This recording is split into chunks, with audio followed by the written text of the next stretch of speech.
Autre petite nouveauté, vous le voyez actuellement, le code Parkage a changé. Il s'agit maintenant de PK Taigo 2024. On en a déjà parlé les derniers jours. Et merci évidemment à tous ceux qui le font. Ça soutient bien sûr la chaîne. Et puis bah en vrai ça vous régale aussi. Et ça me permet notamment de pouvoir vous offrir des boosters dans l'émission ou autres. Et proposer peut-être d'autres petites choses au cours de l'année. Donc bien sûr n'hésitez évidemment pas. Voilà. Et après, on force personne, hein, bien sûr, évidemment. Sortir, alors forcément, c'est plus calme que la semaine dernière. Déjà parce qu'il n'y a pas Diabels, donc forcément, on passe un meilleur moment tous ensemble. Et aussi, excusez-moi, il va falloir que je le fasse tous les jours, ça. Mais aussi, forcément, il y a un peu moins de cartes, un peu moins de news dernièrement. Vous savez, hein, des fois, on a un peu plus d'annonces que d'autres. Ça arrive, il y a aussi des fois où je lance l'émission et c'est soit pendant l'émission, soit bien sûr le jour d'après, 2 jours plus tard, voire tout le reste de la semaine, où là il y a des news, en veux-tu, en voilà.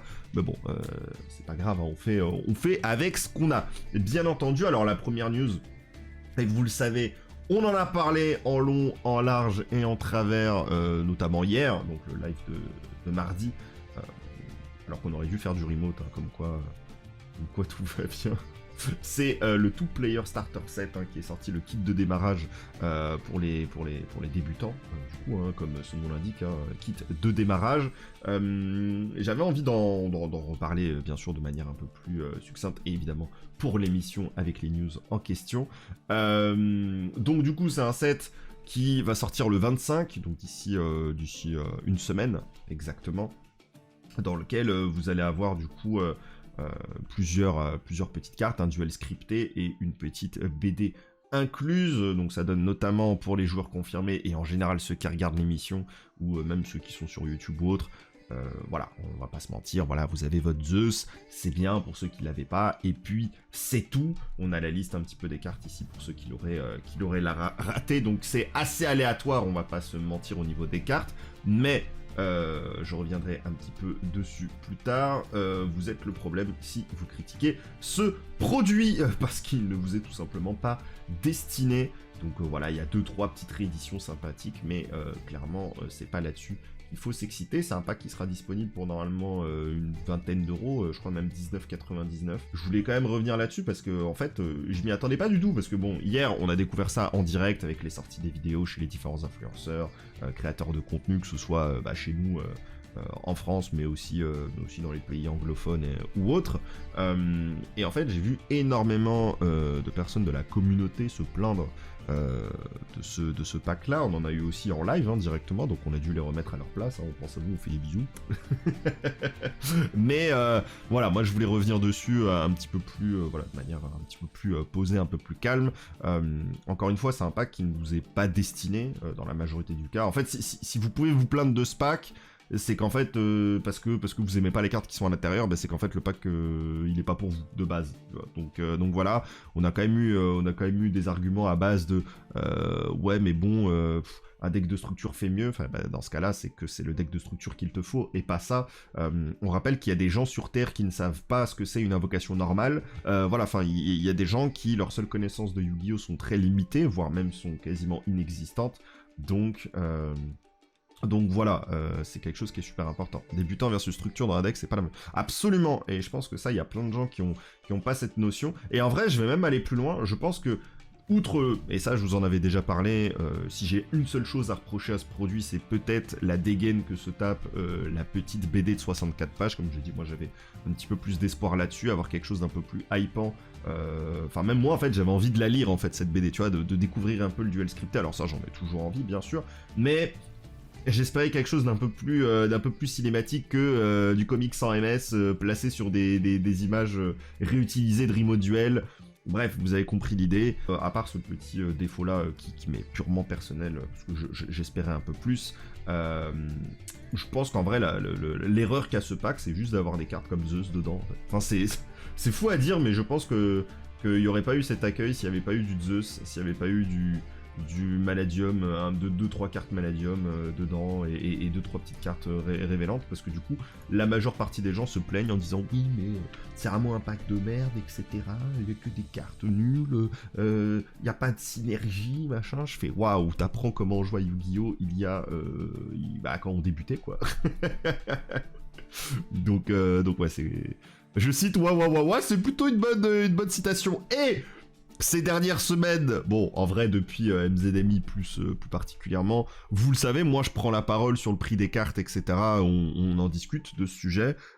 J'ai tendance à ouvrir ma tronche quand je considère que Konami fait un peu n'importe quoi, à mon sens, et qu'il pourrait faire mieux, parce que bah, j'aime ce jeu et que je suis prêt à dire ce que je pense, hein, parce que c'est ce que j'ai envie de faire. Par contre, là, pour le coup, pour moi, il faut aller dans l'autre sens. Hein. Là, pour le coup, le produit est bon. Il y a des choses à reprocher au produit en elle-même, mais alors vraiment, c'est pas la liste des cartes qui sont dedans, parce que bah, de base, c'est pas pour vous, quoi. Donc voilà.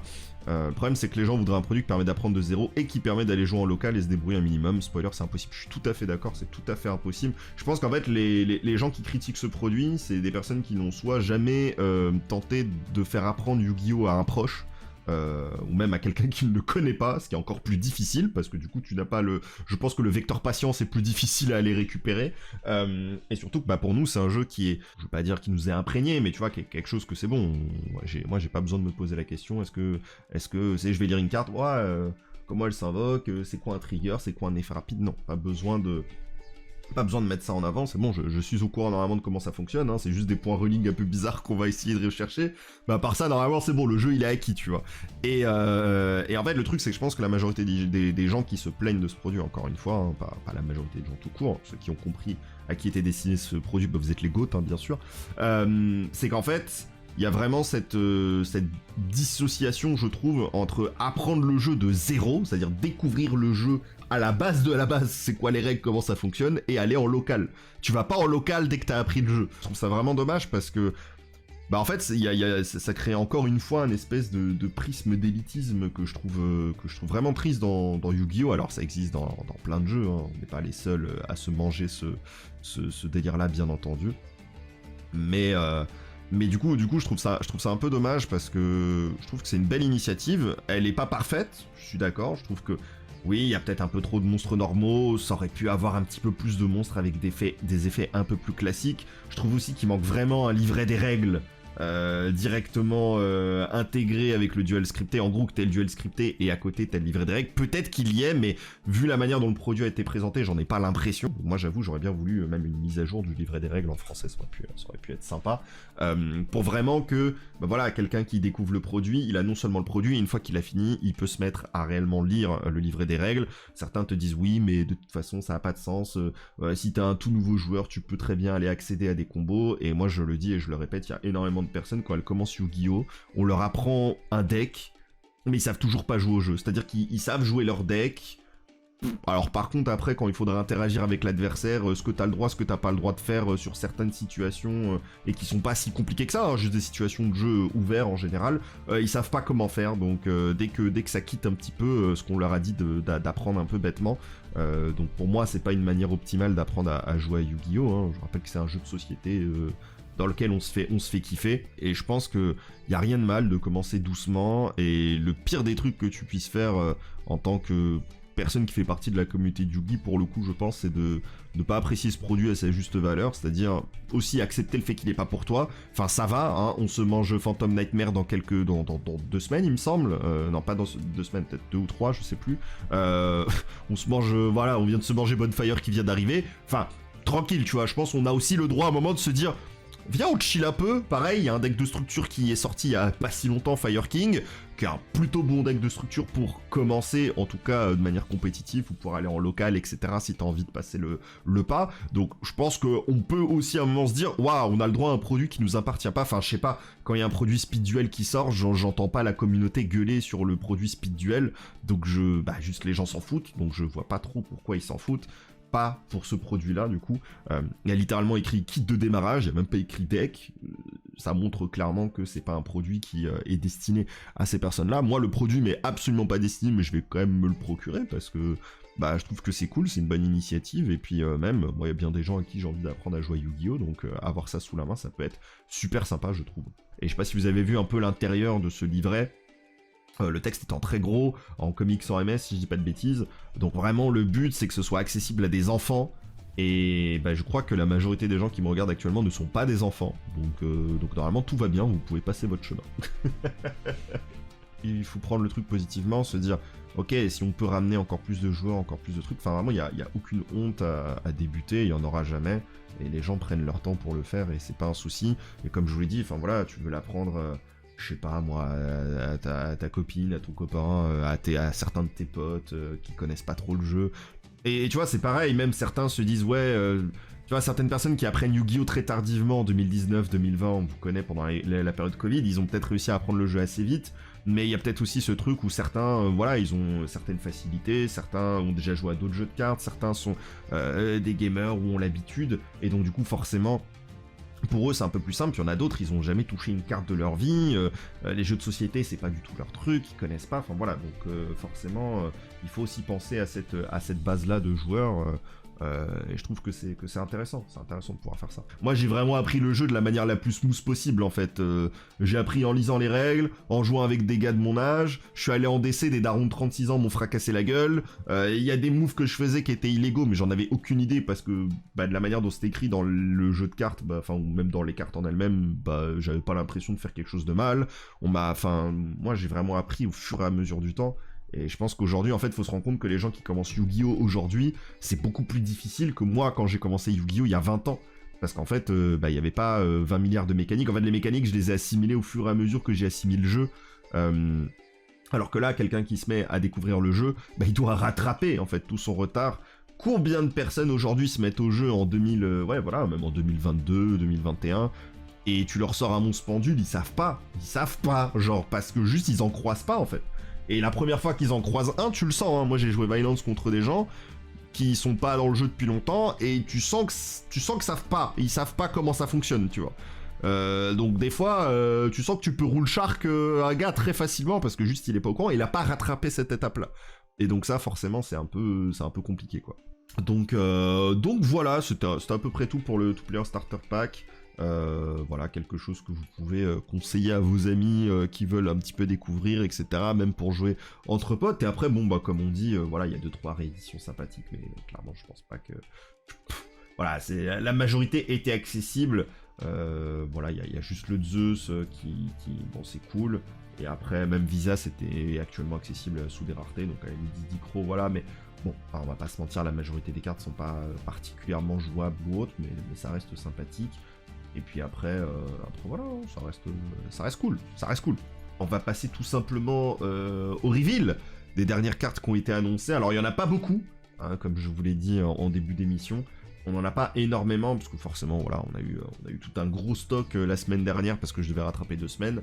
Là, c'est un peu plus tranquille, mais je pense qu'il y aura quand même des choses à dire, donc on va voir ça ensemble. Alors, je connais quand même quelques petites cartes, pas toutes. J'ai pas tout vu, mais j'ai vu en diagonale, on va dire. Donc, on va commencer du coup avec le support Illusion. Il y a encore quelques cartes Illusion qui ont été annoncées, donc encore une avant-première qui sera gâchée par l'existence de ces cartes, ça fait chier. Le tout premier, du coup, ça va être Golgoyle, le géant génie de fer. Qui est du coup une référence à une ancienne carte exclusive à un jeu vidéo, alors je sais plus lequel.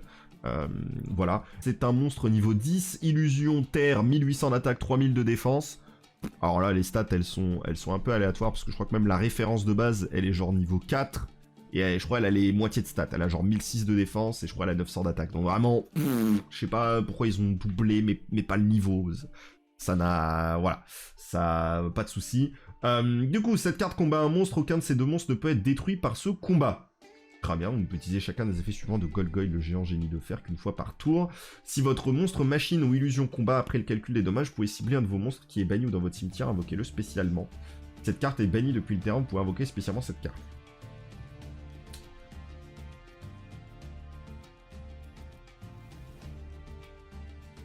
Ça a l'air nul à chier. En fait, son seul effet qui est intéressant, c'est l'effet 2, je trouve. Si jamais t'as un machine ou illusion qui combat, tu peux cibler un de ces monstres pour les spé qui est soit banni, soit dans ton cimetière, donc ça c'est cool. Mais ouais, c'est n'importe quel monstre, donc ça c'est sympa, mais les gars, tu l'invoques comment? C'est ça la vraie question. Pareil, il faut que ça se passe en bas, enfin, faut qu'il y ait un combat. Donc du coup, en fait, le problème, les gars, c'est que c'est à la réseau du combat qui fait son effet. Après le calcul des dommages. Donc en fait, tu gères ça en premier et il se passe rien du tout. C'est de la merde, en fait. Ce que je vous dis, genre, c'est giga évitable. Tu l'invoques avec les illusions. Ouais, à la limite, mais pourquoi t'invoquerais ça quand tu peux invoquer mieux, en fait? Je pense qu'il y a déjà des illusions qui sont meilleures que ça à invoquer. Hein. Encore une fois, ouais, le problème de son effet, c'est que c'est un trigger qui arrive trop tard.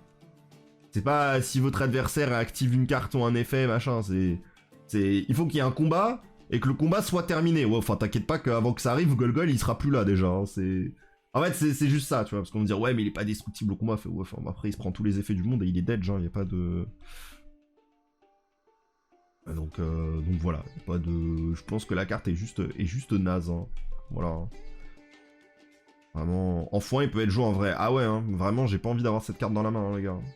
Je pense vraiment que la carte est pas folle, hein. Vraiment, premier degré. Peut-être plus tard avec du support illusion, mais le fait qu'elle... C'est une brique, hein, les gars, hein, vraiment. Les effets de Battle Phase sont toujours nuls. Pas particulièrement tous, mais là, celui-là, il est particulièrement pas ouf. C'est d'ailleurs pour ça, je pense que ça dit juste, tu peux cibler n'importe quel monstre qui est banni ou dans ton cimetière. Hein. Belle brique pour démarrer une maison. Ouais, je pense vraiment que... Faut pas être hype là-dessus. Hein. Pour moi, ça, c'est du pack... Voilà, c'est une carte d'AP, quoi. Enfin... Au pire, tu la récupères si t'as envie, mais testez-la, hein. Testez-la si vous jouez Illusion, les gars. Vous pouvez tester, hein. Comme j'ai dit, elle est invocable spécialement maintenant avec la nouvelle piège qui se une illusion depuis le deck, etc. T'as peut-être la force de miroir aussi, qui peut peut-être... Enfin, la nouvelle... La force de mirage, là, qui peut se comboter peut-être avec ça pour le récupérer et tout, mais... Je trouve ça vraiment pas dingue. Parce qu'en fait, c'est pareil. Si c'est le tour de ton adversaire et que t'as un bord d'illusion, bah, il va juste... il va juste pas taper, en fait. Là, ce que je veux dire ou pas? Si c'est le tour de ton adversaire et qu'il y a Golgoyle, bah, je tape pas. Du coup, je tape pas, il fait pas d'effet. C'est nul, c'est juste une carte vanilla, quoi. Donc, non, je pense vraiment, c'est poubelle tiers, hein. Vraiment, premier degré.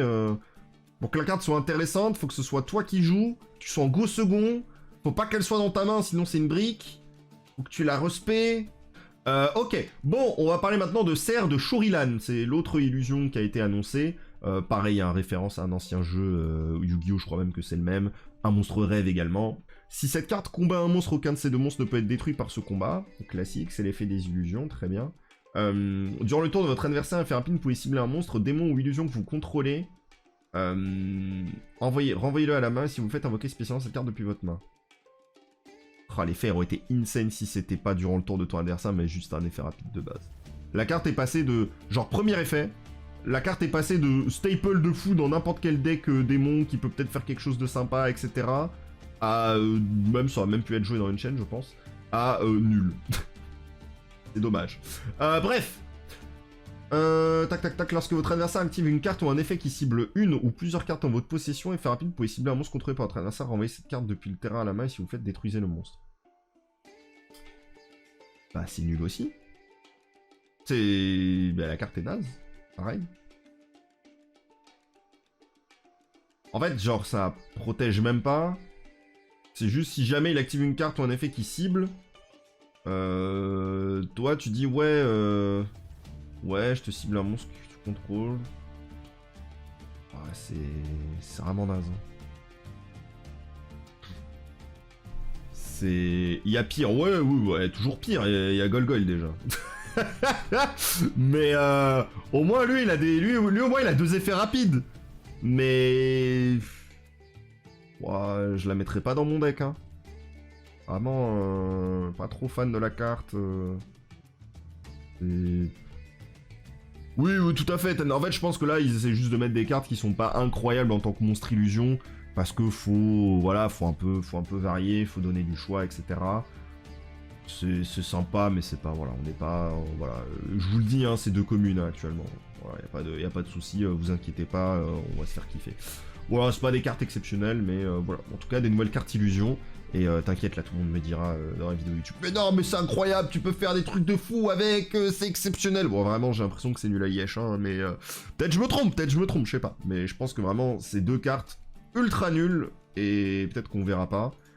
Golgoyle aurait pu être intéressant si le trigger de son effet était meilleur, parce que cibler n'importe quel monstre que tu... Enfin, qui est à toi, banni ou dans ton cimetière pour le spé, c'est une dingouze.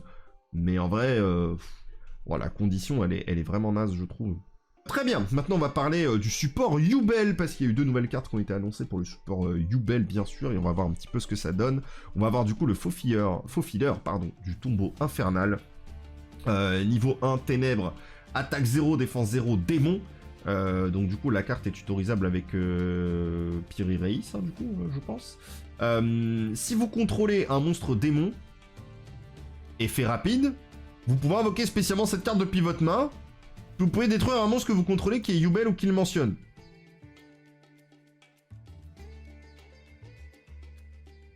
Bah, la carte est super forte, genre. Genre, juste cet effet, c'est giga fort. C'est une dinguerie. Sur Imperm, sur Veiler, sur voilà, des cartes qui vont target pour faire des trucs, hein, même pas forcément des negates, hein, même sur une SP, qui sait. Tu peux faire faux filler, et du coup après détruire le monstre qui a été target et tout, super intéressant. C'est très très bien, c'est fou, hein, mais juste le premier effet, il pourrait ne rien avoir d'autre que la carte est déjà très bonne. Donc très très bien. Vous pouvez bannir cette carte depuis votre cimetière. Ah oui, vraiment, que les trucs bien on dirait. Invoquer spé un monstre démon avec 0 d'attaque défense depuis votre main ou cimetière. Ok, alors là c'est un peu plus... je vais faire la liste de tous les démons avec 0 attaque défense pour l'instant qu'on connaît. Hop, je vous dis ça tout de suite. Et évidemment, hein, ça concerne Yubel. Hein. Yubel qui a 0 d'attaque et de défense. Donc le Yubel d'origine, bien sûr, tu pourras jouer avec. C'est très bien. Oh, c'est une très bonne carte. La carte est exceptionnelle. Elle fait littéralement ce qu'on lui demande. Voilà, ça c'est une très bonne carte. Ça, moi, ce genre de carte, je kiffe. C'est très bien pour le deck Yubel, c'est bien pour n'importe quel deck démon. Non, c'est super cool. Vraiment, je kiffe la carte. Elle est vraiment trop bien. C'est super. Parfait. Ok, bon, on va passer à la suite, hein, du coup. Autre carte Yubel, le trône cauchemardesque, qui est, il me semble, le trône qui apparaît dans l'animé. Mais il me semble que c'est pas Yubel qui s'assoit dessus, je crois que c'est Jessie, si je dis pas de bêtises. Voilà, après c'est des vagues souvenirs de GX, hein, peut-être que je me trompe. Alors, le trône cauchemardesque magie de terrain pour Yubel, en vrai, la carte, elle a un flow légendaire. Genre, vraiment, elle est trop stylée. Alors, cette carte est activée, vous pouvez prendre un monstre démon avec 0 attaque défense depuis votre deck, et soit ajoutez-le à votre main, soit détruisez-le. Pardon. Attendez. C'est super fort. Donc, du coup, ça marche effectivement avec bête sacrée. Oh, c'est une dinguerie. C'est une dinguerie parce que du coup, ça tuto le faux filler qu'on a vu juste avant. Parce qu'il a pas de stats. Donc, en fait, tu fais trône, tu vas chercher lui. Et lui, derrière, ça peut être une free spé. Donc, en fait, si t'as juste le terrain plus n'importe quel démon, donc même pour une chain, hein, genre vraiment... Enfin, bon, c'est terrible parce que, bon, malheureusement, je suis pas un pro Yubel, machin. On avait lu les cartes et tout, ça a l'air sympa. Je sais pas du tout si ce sera méta, si ce sera fort ou pas. J'en ai pas particulièrement l'impression. Ce sera peut-être un bon rogue ou autre. Par contre, j'ai l'impression que pour une chain c'est exceptionnel, genre. Ça va juste permettre au deck de continuer à exister, donc c'est super. Et juste le premier effet, pareil, hein. Les deux là, tu dis à chaque fois le premier effet, t'es en mode bah c'est très bien déjà. Ok, donc terrain insane. En plus, soit tu l'ajoutes, soit tu le détruis, exceptionnel, bien sûr. Une fois par tour, si un ou plusieurs monstres Yubel face recto que vous contrôlez quitte le terrain à cause d'un effet de carte, vous pouvez ajouter à votre main un de vos monstres Yubel qui est banni ou dans votre deck ou cimetière dont le niveau d'origine est supérieur de 1 ou inférieur de 1 à un des monstres qui ont quitté le terrain, puis vous pouvez l'invoquer spécialement en ignorant ses conditions d'invocation. En gros, le premier effet, tu pourras le jouer dans n'importe quel deck qui peut profiter du démon qu'on a vu juste avant, ça peut être largement suffisant de jouer le terrain pour ça. Et l'autre, c'est vraiment spécifiquement pour Yubel. C'est une bonne carte, hein. Quoi qu'il en soit, c'est une bonne carte. Le deck va être assez stable, j'ai l'impression, c'est sympa. C'est cool. Ça a le potentiel d'être méta post-LEDE Yubel, je pense. Ah ouais? Je sais pas, hein, j'ai pas l'impression. Moi, j'ai pas l'impression, mais ça a l'air sympa. Franchement, ça a l'air sympa. C'est sûr que ça va surprendre les gens, parce que je pense qu'il y en a plein qui vont ignorer le deck. Donc voilà, mais non, franchement, c'est très sympa. C'est deux très très bonnes cartes, hein. Pour le coup, il y a rien à dire. Voilà, en fait, c'est terrible parce que en fait, les deux sont ultra génériques pour les démons. À part s'ils nous limitent la Superpo, t'inquiète pas qu'il y aura Diabels pour empêcher Superpo, y a pas de souci. T'auras une bonne Diabel sur le board et ta Super Poli, tu vas te la ranger dans ton fiac et du coup, il va rien se passer. C'est fantastique. Voilà, bah super, deux très bonnes cartes. Excellent, c'est génial. Très bien. Ensuite, on va avoir du coup l'avant-dernière carte à vous annoncer, bien sûr, l'Harponneur Poissonborg. Un poisson synthoniseur de niveau 4 d'attribut haut. Waouh, quelle surprise, un poisson haut, c'est beau. 400 attaque, 400 défense.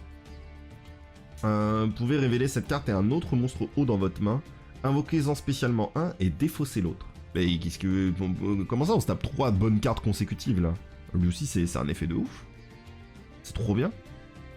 Alors déjà le fait de défausser n'est pas un cost. Tu défausses par effet. Super intéressant. Mais la carte est trop cool genre. Premier degré, la carte est insane.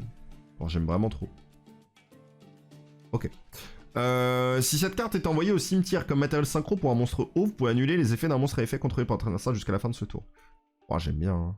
J'aime vraiment bien. C'est vraiment très bien. C'est le druide Wurm des poissons. Bon, au lieu de dégager un monstre sur le terrain, tu négates. C'est très très cool, hein, j'aime beaucoup. Bon, du coup, un Gopher, c'est un tout petit peu plus faible. Mais c'est une bonne carte de Go second aussi, hein, c'est vraiment sympa. Hein. Très très cool. Je pense que ça va être joué dans plein de decks hauts. Enfin, j'aime trop ce genre de cartes, j'aime trop, tu vois, les cartes un peu comme ça. Je sais pas, moi j'aime bien les archétypes, ok c'est cool, mais franchement les cartes un peu génériques comme ça qui peuvent rentrer dans un attribut, dans un type et tout. Ouah, qu'est-ce que j'aime ça, qu'est-ce que j'aime trop ça, c'est trop cool. Non, vraiment la carte est... Il n'y a pas grand chose à dire dessus, hein. La carte est trop bien, elle va être jouée dans tout deck haut qui se respecte et qui a envie d'avoir de la présence, et même qui pourrait pourquoi pas profiter de la défausse. Je pense que c'est Poisson Bord que tu vas invoquer dans 99,9% des cas. Je pense. Je vois pas pourquoi tu défausserais Harponneur Poisson Bord, mais pourquoi pas, en soi, tu peux peut-être invoquer un autre monstre qui t'intéresse et lui tu le défausses. Donc non, c'est une très bonne carte, hein, je pense. Vraiment excellente, ça va être une x3 dans beaucoup de decks, je pense. En tout cas, beaucoup de decks hauts qui vont pouvoir en profiter. Très solide, très fan. C'est super, ok. Et enfin, on finit avec la carte spécialité mathématique Bac plus 21. Bien sûr, il s'agit du canon en système d'équation. Alors, c'est pas la première carte du genre qu'on a eu. On avait eu à l'époque, bien sûr, le canon en équation linéaire. Cette fois-ci, on a le canon en système d'équation. Alors, on va lire un petit peu cette carte. Bannissez 2 monstres Xyz de même rang et un monstre fusion de votre extra deck, dont la somme des niveaux rang est égale au nombre total des cartes sur le terrain et dans les mains des 2 joueurs, puis vous pouvez appliquer cet effet. Renvoyez 2 de vos monstres bannis, un monstre Xyz et un monstre fusion à l'extra deck, dont la somme des niveaux rang est égale au niveau rang d'un monstre face recto contrôlé par votre adversaire, puis bannissez toutes les cartes contrôlées par votre adversaire. C'est facile. C'est facile, je crois que j'ai même capté une ref là. Parce que ça te fait utiliser les monstres Xyz et fusion. Donc Xyz serait l'axe X, et fusion en japonais ce serait Yugo du coup. Donc ce serait Y, et du coup ce serait l'axe Y. Si c'est ça, c'est marrant. Jouer la carte et l'expliquer à l'adversaire, je pense que c'est plus compliqué que de réellement résoudre la carte en fait.